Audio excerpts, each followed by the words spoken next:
Sakari. Cooking with Sakari. Cooking with Sakari. Cooking with Sakari. When I'm in that kitchen with precision, mix cha-cha-cha-cha. This is all about the division of this hot taste of tradition. Food network, I leave you listen. See the recipe is simple. Now you're cooking with Sakari. Cooking with Sakari. Cooking with Sakari. Hello and welcome to today's episode of Coffee with Bobbi. Today I'm having coffee with Sakari Smithwick. Growing up in Long Island, New York, along with spending childhood summers in North Carolina, Sakari has always been inspired by the food that surrounded him. Coming from humble beginnings, Sakari's journey began as a McDonald's grill cook at the age of 15. He's continued to gain experience and hone his craft, working at restaurants such as 11 Madison Park, Marea, and Restaurant Ukiyo, where he helped gain a Michelin star, just to name a few. In 2019, Sakari competed on Food Network's Chopped. In the end, Sakari finished impressively second, making it to the final dessert round.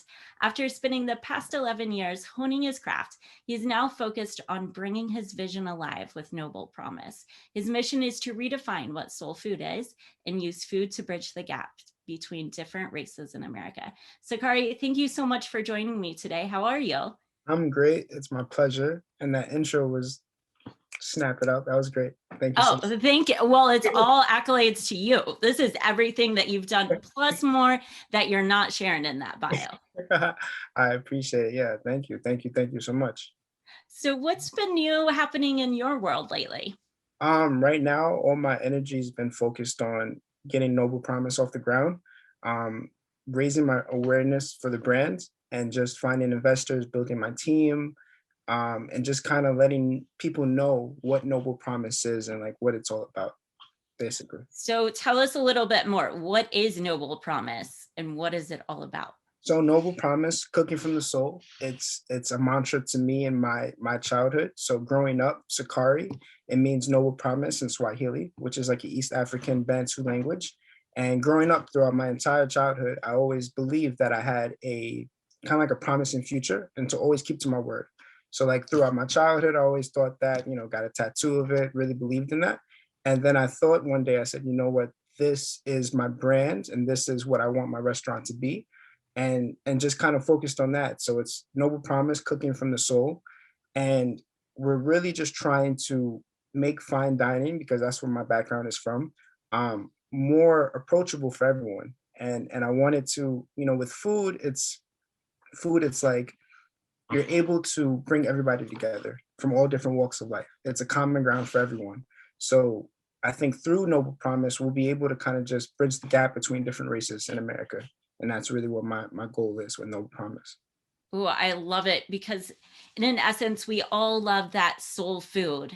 And you're right. We all want to be sitting at that table and in a restaurant. It's open to everybody. Exactly. And you know what the thing is with soul food? It's like people think soul food is just Southern comfort food, right? Like they think macaroni and cheese, collard greens, that's the things. But for me, soul food is about cooking from the soul. It's about having a dish or like cooking with lots of love. And that could be anything. I feel like if a dish or a food has a story behind it, it has a soul. And that's what Noble Promise is all about. It's not just the regular foods that you might kind of accompany or think that it is. Oh, I love that, because quick story here. So I actually learned how to cook via watching Iron Chef America when I was living in Barcelona, trying to write a master's thesis on China's carbon emission policies. Sounds super, super interesting, I promise you. But that was like my way to connect with food and learn about it. And now through COVID and having this time living in one place, I've reconnected that love for cooking. So hearing your story that, soul food is not just, typical collard greens, mac and cheese, biscuits. It's really cooking from the heart. And that's the essence of all of it. And you're taking it to a new level here and introducing this in the States and introducing it to people all over the world, that you can have soul food wherever you are. Exactly. And for me, growing up, soul food, I thought everybody had it. I thought like when I had conversations with people, I was like, yeah, collard greens. They're like, what? What's that? Or like, yeah, macaroni and cheese. Like, what? I've never had this, or I've never had any of these dishes. And I'm like, really? And it just kind of sparked my interest to think like, okay, the cuisine that I grew up with is something that everyone can enjoy. So that's what it's all about. Yeah, and food, it can cross cultures. Everybody can relate to something. And for 100%. me, it also takes me back to those moments of life. Like you said, for you, growing up in North Carolina and having these soul food moments. Absolutely. And like nostalgia, I think food has a lot of nostalgia. You know what I mean? For me, growing up as a kid, my mom told me like every summer I have to go to North Carolina. And I was like, I don't really want to go. I want to be around my friends and I want to, like make friends and things like Mhm. that. But I was forced. And she was like, you have to go to North Carolina because that's what I did. And I was like, I don't really want to go. But then when I went, I was able to kind of connect with my family, build family relationships with all different people, and really start to really embrace what was surrounded by me. Fresh cotton like that slaves used to pick, things like homemade molasses, biscuits, a totally different dynamic for eating at the table. Which in New York, which is where I'm from, everything is very fast, fast, fast. Hey, we gotta wake up, we gotta go to school, we gotta go. Down south, it's like everything is very slowed down. Everything is slowed down from the way they drive, from like everything. So for there, it just gave me a real appreciation for things that mattered. I think family and food and things like that. And you're so true, because I had those same moments, coming from Midwest is definitely not as fast paced as New York. But when I made that transition to Barcelona, and they're like, everything's closed on Sunday, we're going to have a Yeah, 2 hour dinner, and it's going to be okay. Whatever happens, happens. Just let it go. That absolutely. is the essence that I wish more of us got back to, Mhm. even with the fast paced style of life. 100%, 100%. And I think it's something that's definitely needed to kind of be able to appreciate. And even with COVID, it's about perspective. It's about how you think about things. COVID for a lot of people, it's been tragic, and we've lost a lot of lives and things like that. But it's been a lot of spark for a lot of people, and it definitely has helped people realize what's important. You know what I mean? Definitely for sure. So I think life is about perspective, and I think how you think about things in the moment, it will help you kind of just forward in life a little bit, for sure. Perspective is key, and you can turn any situation, 100%. from whether it's being super dim and dark, into blessings at the end of the day. Absolutely. How has creative cooking shifted your perspective? Because you take starting at McDonald's to working in Michelin star restaurants. How has that shift now affected you today as you're working on Noble Promise? Well, I think so. Growing up, I never was able to kind of dine in a Michelin star like restaurant. I didn't even know what a Michelin star was, until I went to college, and then started becoming around people that were very knowledgeable about food, and they kind of put me in this atmosphere of fine dining. And from there, I fell in love with it. I fell in love. My first experience was at Lincoln at a 1 star, and everything was delicious. And I was like, so this is what a restaurant is. It's not just Red Lobster or like a fast food type of version. It's like you sit down, everything's homemade, everything's fresh. The chef is like vibrant, and he's in the kitchen, he's cooking, and just the entire atmosphere of it, everything. I just fell in love with it. So from that experience, I said, you know what? I need to travel. I need to learn more. And I really need to just kind of get to the roots of things. So I decided to travel to Europe. So I worked in Europe for like the past 10 months. And over there, I mean, if you're talking about slow as far as North Carolina, I mean, it's very slow in certain areas as well over there. So I worked at a 2 star restaurant called Restaurant Tribeca. And the chef lived in the restaurant, like lived upstairs. And I worked in a town where it was just the restaurant and maybe a few other stores, and like that was it. So it really gave me a lot of nostalgia growing up in the summers for North Carolina. Cows and farms, and all it was the restaurant. So through these experiences, with fine dining, attention to detail, coming in with a clean coat, messes, organization, all these things that you learn at fine dining restaurants that you can't implicate at different places, that has helped me fine tune what I want Noble Promise to be.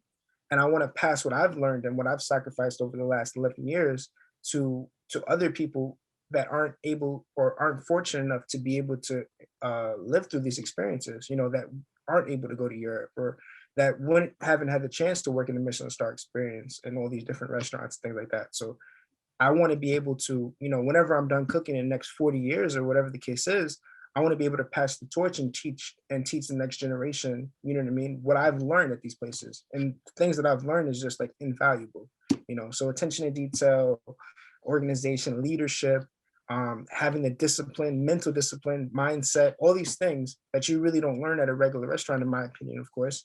You learn at these high level restaurants. I want to be able to express that in my love for cooking, and also to the next generation after me with my restaurant.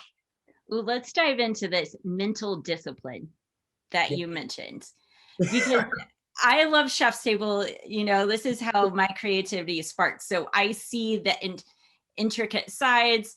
I've hung around chefs and so forth, but the mental discipline, how do you define it for people listening to this? And how does it shape the artwork, which is the final dish? That's a great question. I think mental discipline is all about, for me, when I think about mental discipline, I think about love, for me, because cooking it's a job, yes, and it's a necessity, but if you don't love it, you really can't do much. You can't go super duper far in this, so for me, mental discipline, the first step, I think, is self-awareness and understanding that this is what I want to do. I'm willing to die behind my love for the craft, and that I love it. I love it, and I'm all in on it. You know what I mean? Understanding that, then understanding that, holidays, you're not able to experience that many holidays with your friends and things like that. Family events, Fridays, Saturdays, Sundays, sometimes are out the window because you have to focus on the restaurant and things of that sort. But just having like the love that you have for it, the passion for it, and understanding the discipline that goes into it, I think is really important. But I don't think it would be possible without the love that I have for it. If I didn't love cooking, I wouldn't have the discipline or the mental discipline to get up at 9 o'clock in the morning. Like when I was in Europe, we would work like long out. Like over there is no overtime. There is no you work from sun up to sundown. And you're getting paid the same amount of money, and you're putting out the same amount of dishes. Exactly. You know what I mean? And I felt like, when I went to 11 Madison Park, everybody at 11 Madison Park was from all around the world, and that was a beautiful thing about working there. And then I would hear these stories about Europe and the kind of like the working stories and like, the yelling and getting kicked out and getting spit in the face and all these crazy things. And I'm like, wow, this is insane. But like, I need to kind of go through that. I need to see what they went through. I need to like understand what sleeping in a restaurant means, or like working from like 9 a.m. to 3 a.m., 4 a.m. the next day and waking up and doing it again. Understand what this process is. So for me, I just went all in and experienced it, and it was tough. It was really, really hard. I have many of stories where, wanted to cry or whatever the case is, but it definitely made me stronger. So I'm happy. And from those moments, like you said, now looking back on it, it's an invaluable experience. Absolutely. Pick yourself up and you're like, I got to do it again tomorrow. Yeah. And without that passion, I feel like you wouldn't have picked yourself back up and done it the next day and the next day and the next day. Exactly. Just having something to prove, loving what your craft is, like all these things, like it's what's gonna help you wake up the next day when things don't go the way that you have planned. Like I remember, quick story. I remember when I was in the restaurant, we were cutting vegetables and they all had to be the same size, and they got thrown out right before service happens, and everybody in the entire kitchen now is cutting our vegetables, my teammate and I's vegetables, all the same size. And chef says, no, you're not going to cut these vegetables, you're going to watch everybody else do it. So it's like, what? And then we continued with, after that was done, we got ready for service, and then for the next 4 or 5 hours we're cutting vegetables all the same size, like squares. And chef comes over, says, oh, you guys were doing good, but this isn't good enough, throws it away. It's 1 o'clock in the morning, and he makes us redo it. So now we're cutting vegetables till about 2 o'clock in the morning, and it takes so long for it to be done. Everybody in the kitchen is helping again. My partner doesn't come the next day. She's like, you know what, like, I'm out, this is it, like, this was fun, you know what I mean, I'm done. Now she's like, switch careers, or she's doing whatever she's doing. But for me, I showed up the next day, but it was difficult, like, it wasn't easy to wake up the next day and be like, wow, I have to go through this again. Like, oh my God, I don't have a partner, I don't have this, like, what am I gonna do? But it's just having that love and having that passion for it to just figure it out. And that is key in any industry of Absolutely. life. You have to have the passion to get to that place that you want to be with it, and Absolutely. hone in on the craft. Exactly. 100%. What's been, or I guess, who has been one of your greatest inspirations for cooking? It's a great question as well. I mean, when I think of inspirations, I think about mentorship. I've had many mentors along the way that have worked in great restaurants and kind of helped guided me in my career and things like that. Um, but I think it all starts with my family, I guess. I feel like my family dynamic is basically my biggest inspiration. Having my parents kind of raising me the way they did, being blessed to have both my parents, my grandmother working through as a social worker, my grandfather being a Jamaican immigrant, what I mean, working for like 30 years, the importance of saving, seeing how hard he worked, seeing how hard my family worked. I think they're my biggest inspiration. And then I translate all those values of work ethic and passion and the way I go throughout my life into cooking, into what I do. Because everybody has a different palate, everybody has different flavors, things like that. But I feel like the virtues are about how you raise. That's where it starts, I think. And if you learn that dedication early on, like you did, and it shows, because you want to have still been cutting up all those vegetables. You would say, this is below me. Why am I still doing this? This is dumb. I'm done. Yeah, exactly. Exactly. It's like, I cooked for years in the States. Why do I need to keep dicing up vegetables? Right, exactly. But you got back up, you did it again, and that dedication shows. And those values are what stick with us through lifetime, and that's legacy is going to live down from your grandparents to your parents to you to future generations. 100%. And I think that's what's most important. I think leaving a legacy. um One person I look up to is Kobe Bryant. He had his passing, but one thing that he said was like, he really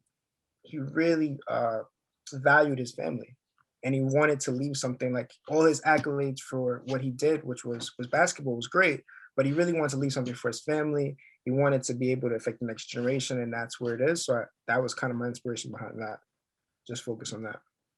And then for you, what's that legacy that you want to leave behind? Is it the love for cooking? Is it still instilling those same values from your grandparents? Or is it something that you haven't found yet? um what I want to leave through my legacy is, that's a great question. I feel like one of the greatest chefs in America to me is Thomas Keller. Okay, and the reason why he's great is not because he has 3 Michelin stars and that his food's delicious and all these things, but it's because he was fortunate enough to award other opportunities to chefs that have worked for him. If you look at Thomas Keller's like resume, the chefs that have worked under him have went to do great things, you know, and I think that's the reason why he's great for me. So for me, if I have a son one day, I want to be able to like pass him down something, hand him on to something. That's why I'm going through the entrepreneurship route, doing what I'm doing with Noble Promise. But just kind of really expressing each person's personalized story and giving them a platform to do so. So creating this platform right now, kind of cutting through the trees, going through what I need to go through, to get this platform, showcase my story, which is about Noble Promise, the way that I grew up, the stories, my fine dining, all these things, and then giving someone else that same opportunity. So Noble Promise in the future isn't going to be quote unquote soul food. It's going to be whoever that chef is in charge of that kitchen while I'm retired or whatever the case is, or if I'm running around and I'm mentoring someone else, he can be, Indonesian, he can be Asian, he can be African American, he can be wherever he grew up, whatever his roots are. I want to be able to pass those those tools down to my knowledge.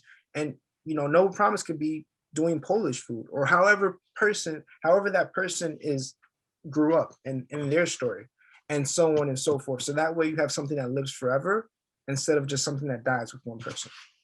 Well, I love that. And it's always evolving in Absolutely. that essence. It's not one of these standalone, this is going to be the set menu. This is what it's always going to be because Sakari wanted it to be that way. Exactly. And that's how you live forever. That's how you leave a legacy.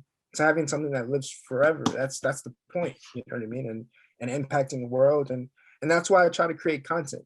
I don't want to leave this earth without, creating content and leaving something behind. That's why I've done Chopped, or that's why I do YouTube videos, or whatever the case is. Um, in the meantime, I need to leave something behind, you know, whatever it is. I need to leave. People need to know who I am. People need to know what I've done. People need to know what my goals are, just to help inspire everyone. And we can learn so much from your content, others who are creating content. I'm creating content. There's Exactly. so much to learn. And somebody out there is probably going, oh, I have a story, but I can't get on camera. Or Mhm, I have a story, but nobody will listen. mhm. What would you say to that person today? Uh, just get out there and do it. You know what I mean? Because the more that you do it, the more comfortable you're gonna get at it. I wasn't a camera person. I don't like being in front of the camera like that, but you have to be. You have to learn how to pivot if you want to get to your goals and things like that. So I feel like people, friends of mine, they hit me up all the time. They ask, Sakari, like, I just don't feel like I know what I want to do. I just, you're lucky, Sakari. You're blessed. You know that you want to do cooking, but I don't know what I want to do. And I'm like, well, you got to taste different things. You got to go out and explore. If you stay in the house doing the same thing every single day, if you stay around the same people every single day, you're not going to know what you like. You're not going to know what fits you. If you're not a video person, fine, but maybe you could write something. If you can't write, maybe you can talk about something. Or there's different outlets and different ways for everyone. My vision isn't the next person's vision. Just because what I want to do with no promise doesn't mean that the next person wants to, but it doesn't make it of lesser than. You know, as long as it's about being happy in life. That's the main goal. It's like, yeah, you want to be wealthy, yeah, you want this, the car, whatever the case is, but you want to be happy. So you have to figure out what makes you happy. And how do you do that? You taste different things, you travel, you do different experiences. Instead of going to a bowling alley on Friday, let's say, hey, we're going to switch it up and we're going to go to this place. We're going to go to the spoken word place down here and we're going to see what spoken word is about. Just trying new things. I think that's the answer. And when you try new things, your mind starts to click. Yeah. And your mind starts to go like, ooh, maybe I like this. Yeah. Maybe there's an element at that spoken word place that gets you going on a new track, on a new idea. And like you 100%. said, Sakari's roadmap is not Susie's roadmap. Exactly. You know what I mean? And I think through doing what I love, which is cooking, right? I love cooking, but I want to be able to do other things. I'm not just a chef. I want to be, for me, the definition of chef, the chef has to be in the restaurant, meaning he has to be cooking. There's a lot of chefs that, hey, how are you? But they never have a pot in their hand, And I want to be the chef that's always in the kitchen, that's cooking. But I also want to be doing other things as well. You know what I mean? I want to be with my family. I want to be traveling. I want to see the different worlds. I'm in partnership with Peace and Parmesan, which is a lifestyle brand, you know, which we're focused on not just, clothing, but just everything and how the way that you live. When people think about Parmesan, they think of like a rich and sharp cheese, but it's that's how we have to have the intent of how we live. So when I'm not focused on Noble Promise, I'm living my life in a very peaceful mindset, and I'm just trying to spread love. That's really it. Just spread love and just spread. I feel like what you put out is what you get out. So I feel like if you spread love, you get love. And that's what I believe. And the more love you put out, the more that will come back to you, more abundance, more joy, more happiness. And I just wanted to add, as you were talking about this rich life, then, people who look at that aspect of a rich life with all of the cars or the large houses and everything like that, Mhm. don't get caught up on the material things. If Exactly. somebody is listening to this going, I got to have this latest, greatest car. I've got to, I'll make it when I get to this level. Because I've been around millionaires and I've been around all sorts of people, and some are happy with where they're at. Others, like, it was detrimental to them. Like, they still didn't have the happiness and joy in their life. Exactly. It's like you get whatever it is, and then you're like, now what? I mean, you have to, What's next? yeah, what's next? Exactly. For the people that are successful, you see that they have this mindset and they want to keep going. Look at Jay-Z. He keeps going and going and going. He has, for what people think is a lot of money, or what people think like he has everything that he needs, but he's not stopping. He's continuing the growth, and that's the type of mindset that you have to have. And the definition of success, I think you have to have, has to be one that you are happy with yourself. Within yourself, absolutely. And it's not, Jay-Z's definition of success for my life is Exactly. going to make me successful. Exactly. And it's not going to make you successful. 100%. I couldn't agree more. What has been some of your favorite things to cook over the years, or now even? Well, right now, I mean, just to speak about what I'm doing right now, I'm working on a partnership with Resonant, which is a company based in New York City.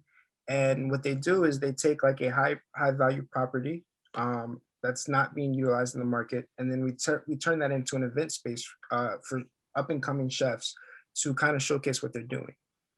So I'm working in partnership right now with them, and for me, what I did was I turned my basement, into my R&D kitchen. When I say R&D, what do I mean? I mean research and development.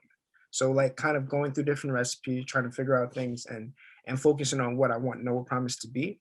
And to pivot back, it's about having a soul of a dish, right? So one of my favorite things that I love to cook is, or one of my favorite dishes that I'm in the lab right now testing before we even came on here, was my great grandmother's recipe, which is a snow cream and her mayo cake. So really, really interesting, really, really different.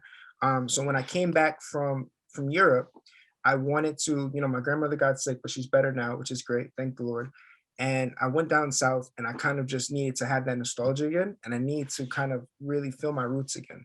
And I sat with my great grandmother, who's 96 years old. She's still kicking and living. That's amazing. Which is awesome. And she gave me, she talked to me about growing up. She talked to me about what she liked to make, and she gave me like basically all the recipes, And one handwritten recipe that she gave me was her mayo cake, which she uses mayo inside the cake to make it really, really moist.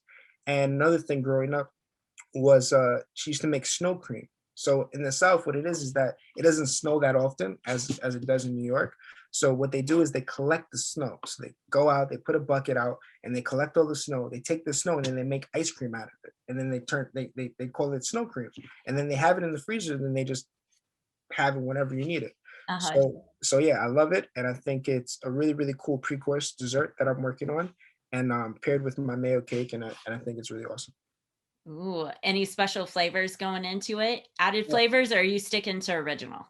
So I'm sticking to original, but I'm really highlighting those original flavors. So like vanilla, turmeric, and like turmeric has its own unique flavor as well.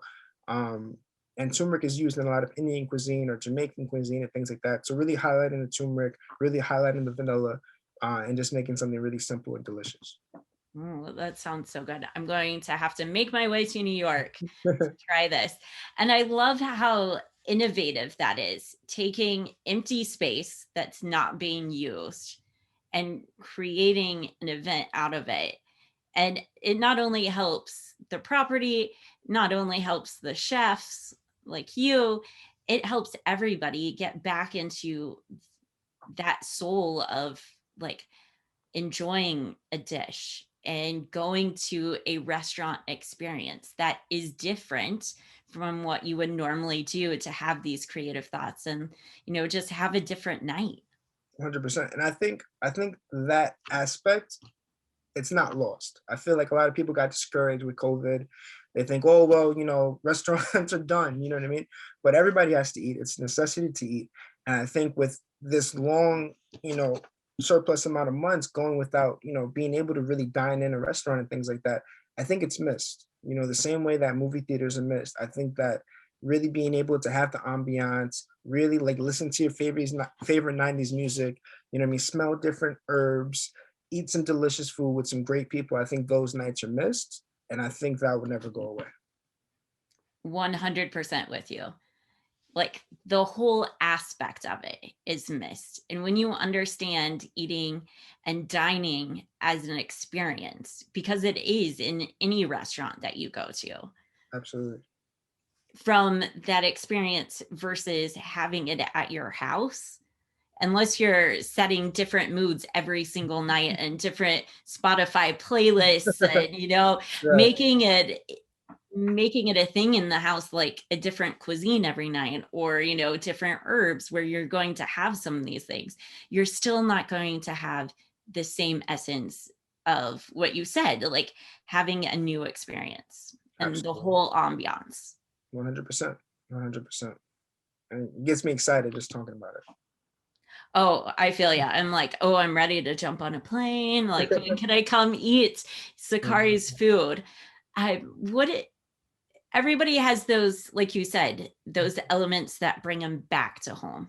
Like you Mhm. mentioned, turmeric and vanilla. What are some of those other flavors that you love to incorporate into your cooking? Um, well, I think I love curry. Point blank period. I love curry. So the way that I grew up was that cooking gave me some type of freedom. You know, my parents were like, you know, they were a little discouraged in some points. They were supportive, but they were like, you know, get out the kitchen. You know, you're gonna cut yourself, things like that. My grandmother kind of gave me the freedom to say, hey, you can make breakfast, you can make this. So my grandmother's from the South, but then my grandfather grew up in Jamaica. So my grandfather's sister actually taught my grandmother all these amazing Jamaican dishes just to kind of cook for him. So growing up, you know, I would eat Southern food. So we would have like biscuits with molasses and like, you know, shrimp and grits or whatever for like breakfast and things like that. And then we would have like curry goat for dinner. You know what I mean? And all these things aren't really known to a lot of people. You know, I thought everybody ate like curry goat or curry chicken for dinner. I thought like that was like a hidden secret. I was like, yeah, like curry goat. They're like, what? What's that? Or yeah, jerk chicken. They're like, huh? You know what I mean? Things like that. So I love I love curry as far as like the number one thing. I love molasses, homemade molasses, like with sugar cane, really dark and rich. I love using molasses. I love using spices. You know, when you look at the West Indian cuisine, they use a lot of spices from India, and it kind of originates from that. So just kind of understanding your roots. I love to use fresh ingredients. I love herbs. Um, I love being able to use, especially when I came back from Europe. I love being able to use whatever's around you and just kind of making your own. That's kind of how I got on Chopped, which was like growing up, we don't have chicken all the time, and we don't have this all the time. So what we did was just, okay, we got a can of beans and we got this, and okay, we're gonna get this in the fridge, and all right, we're gonna put this together, and that's your dinner. Like that's just another day of growing up. And then I watched Right. Chopped, and I was like, oh wait, this is actually a show. I do this every day, you know? Like yeah, what do you mean? Like all right, this is awesome. Like you could just this is what I do at home all the time. Like you know, it's no big deal. So that's kind of what inspired me to get to Chop. But I just feel like yeah, spices and just whatever's around really, spices and herbs. Let's talk about molasses, because in the States, unless you're in the South, molasses is like that lone thing that's standing maybe next to maple syrup, and Right, all of it's on the shelves unless you're making some ginger molasses cookies or something. right. It's like that hidden ingredient. Like here in the Midwest, it's like, I don't know, just buy sugar or honey.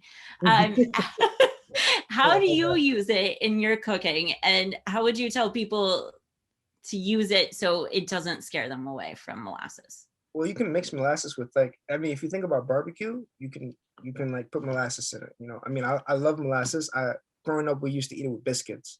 So I mean, eating it with biscuits. My great grandmother, she would make molasses bread, which is really interesting. So you can have molasses bread. You can do a barbecue sauce with it. You can like cook down anything that needs something dark. So if it has brown sugar, substitute with molasses. You know, if you're making a braise, when I say braise, I mean cooking something like a protein in a liquid for a very long time.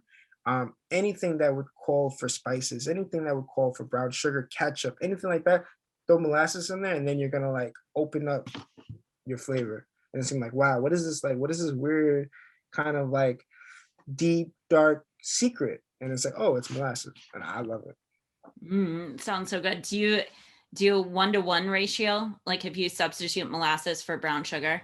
Yeah. So I would do about, yeah, I would do it 1-to-1. I would do it 1-to-1. It would be just about the same. And inspire me to make so many good things now. I'm like, ooh, I've got some extra molasses up here from making cookies the other day. I, like you said, having those moments that got you to Chops. How did Chops sort of like impact your life afterwards? Did it set you on like the next level of trajectory? Because that happened 2 years ago, or almost 2 years ago. Right. So it definitely happened like 2 years ago, a little while back. I felt like for me, what it did personally was it gave me confidence. That's what it did for me. I've gotten business opportunities from it, past it, things like that. I got offered a business opportunity in California to be the chef out there, but I ended up turning it down just to kind of stay home and open up Noble Promise and like really put all my all into me and invest in myself. So business opportunities came from it. My family and friends were happy. Maybe more Instagram followers, whatever. But for me, it was a confidence thing. It was being able to cook something out of ingredients for strangers that eat a lot of food, like eat food Yep. often, yeah, and they enjoyed it. So it was just kind of like they're telling you like how much they enjoyed your food that you just kind of whipped up just because this is what you had and this is the time that you had, and them kind of instilling their belief into you, saying, "Hey, Sakari, you're gonna be like." You have a bright future ahead of you. Just keep doing what you're doing. Or like, hey, these flavors are delicious. Like this is really authentic. For me, it just gave me confidence. And it said, you know what? Like I need to keep doing what I need to do. I need to keep focused, keep my head down, and just kind of like there's a light at the end of the tunnel. Just keep going. And I would assume it would also be like another level of reassurance. Exactly. Yes. Yes, absolutely. It was like, oh, all right. It's like I made it here. I performed well cooking these dishes on the spotlight. Mhm. And like highest level peers are saying, you've got this. Yeah. And that's what we all need. And it's Right? yeah, 100%, 100%. I mean, it starts with just cooking for your friends, right? You cook for your friends and they're like, wow, this is good. You cook for your family, you're like, oh, okay, this is good. And then the more you cook for people, the more you kind of have that reassurance. So it was just another level of that. And it was like, keep going, Noble Promise. It's going to be a thing. Dive into it. 100%. So let's talk about Noble Promise as we get towards the end of our time here. Okay. With that, do you see that opening soon, or what's that stage level look like for you? So right now I'm doing pop-up dinners. And it all depends on, building my team. I have cooks in place that will jump on board, but now it's really finding a place. I'm looking in Brooklyn, and finding investors as well, trying to find the right partners, to because like 9 out of 10 restaurants fail. Point blank period. I could be the greatest chef, even when I was working at Ukiyo on Chef Marco, and we got a Michelin star. Our food was delicious. It was just me and him cooking food out, 30 covers a night. And it was great, but not a lot of people knew about it, and it ended up having to close, unfortunately. You know what I mean? Which sucks. But it was great food. Everybody enjoyed it, but it had to close. So trying to figure out ways to use the internet, trying to figure out ways to market, all things that I'm looking for in a partnership. Investors, trying to find the right place. So I think a time span would be, the next 12, 24 months. But really just trying to find the right partners that kind of see the same vision as me, see life the same way I do, and believe in Noble Promise, and can kind of help escalate it to where it needs to be. And take it to that next level of having a space in a successful restaurant. And I have no doubt that the right people will come and the restaurant will be successful, and you'll keep producing this soul food that comes from your heart. I appreciate that so much. Thank you for that. Thank you. If you could have a last meal, what would it be? Oh, I got asked this question before, and I had to say it had to be lobster. I love, love, Mm. love, love, love, love, love, love, love, love, love, love lobster. It was a growing up. It's like a celebratory food because it was so expensive. Um, just eating it with some butter and like maybe hot sauce, maybe not, maybe Old Bay, maybe not. Just having lobster and like some butter, I'm set. Like I'm good to go. Yeah, I'm good. I could die right now just thinking about it. Don't die on the show. We don't No, need any of that. no, yeah. That's You've got things bad to publicity. accomplish. Yeah, we got things to do. Yeah, 100%. Well, lobster sounds so good right now. Oh, It's yeah. almost dinner time here. I love it. As we wrap up here, Mhm. what is one of the biggest blessings for you over this past year? Um, as soon as you hear blessing, I think my grandmother, like it was a real big scare when I had to go back down south. So having her still, having my great grandmother still alive at 96, having my family around, um, COVID, COVID makes you realize what's important, right? So not having anybody in my family like pass away from COVID, um, that for me was the biggest blessing. Like just, I was in Europe when COVID happened, you know what I mean, by myself. And I was like nervous, like my family and nervous about me and all these things. So making it out of a third world country, making it out of Europe, getting back home, have everybody that's close to me be okay. I think that's the biggest blessing. I'm happy. I love that. Family is so important, and it's Yeah. so important for them to have you back home too. Yeah. So Absolutely. it goes both ways, because I know how it 100%. is living abroad and, family are 3,000 miles away and you're like, I'll get home. Maybe you can come see me. But a lockdown throws it into a whole nother perspective. Yeah, it was crazy. But you, you get I can stronger. imagine. I commend you for dealing with it, because I would have been like, oh, I'm stuck here. Where are Yeah. my friends? Very hard. Where can people connect with you, Sakari? Yeah, so I have a YouTube channel, Cooking with Sakari, Noble Promise, where I put up like cooking lessons. I also put up my time in Europe. So anytime that I went through Europe, you'll see videos of that. So through YouTube, you can always search me through there. Instagram at Sakari Smithwick or Noble Promise _. And LinkedIn, I'm also on LinkedIn. And yeah, that's where you can find me. And you'll see much more content. You'll see much more things for what's upcoming now, and just kind of keep the ball rolling. Amazing. For everybody who's listening and watching to this, wherever you are listening or watching it, you can find all of the information in the caption notes, the show notes, how to connect with Sakari, and it'll be one click away. So there are no excuses to get into that kitchen and just start playing. Sakari, thank you so much for coming on the show today, sharing your knowledge and opening us up to this wonderful world of cooking and soul cooking that you're doing. Thank you so much for having me. It was amazing. Really, really, really appreciate the reach out, and this was great, and this was fun. So this is awesome. This is awesome. Wonderful. For everybody who is watching this and listening to this today, I encourage you, as we leave, to play in your kitchen.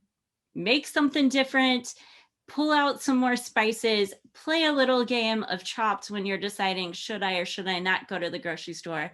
You never know what masterpiece you'll be creating. And this has been a wrap of another episode of Coffee with Bobbi and today's guest, Sakari Smithwick. Have a great day. Thank you, too. This was Simple Cooking with Sakari. Thank you so much for watching. Make sure you like, comment, and subscribe, and we'll see you in the next video.